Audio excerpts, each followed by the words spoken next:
সেক্রেটারিকে এবং এই মুক্তিযুদ্ধের স্বাধীনতার ইশতেহার থেকে শুরু করে আপনার পতাকা উত্তোলন ২রা মার্চ জাতীয় পতাকা উত্তোলন মার্চের ৩ তারিখে পল্টন ময়দানে ঐতিহাসিক স্বাধীনতার ঘোষণাপত্র পাঠ করেছেন ছাত্র নেতৃবৃন্দ। কিন্তু ৭১-এর পরে তারা কিন্তু রাষ্ট্র ক্ষমতা আসে নাই কিংবা রাষ্ট্র ক্ষমতা নিয়ন্ত্রণ করতে চায় নাই, কিংবা ৯০-এর সামরিক স্বৈর শাসনের পতনের পরেও সর্বদলীয় ছাত্র ঐক্যের ফলে সামরিক শাসনের পতন হয়েছিল, ছাত্ররা কিন্তু সরকারে আসে নাই।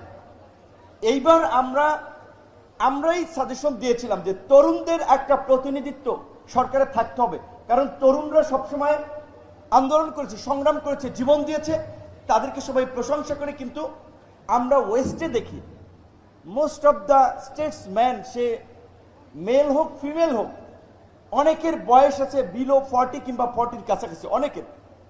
আপনি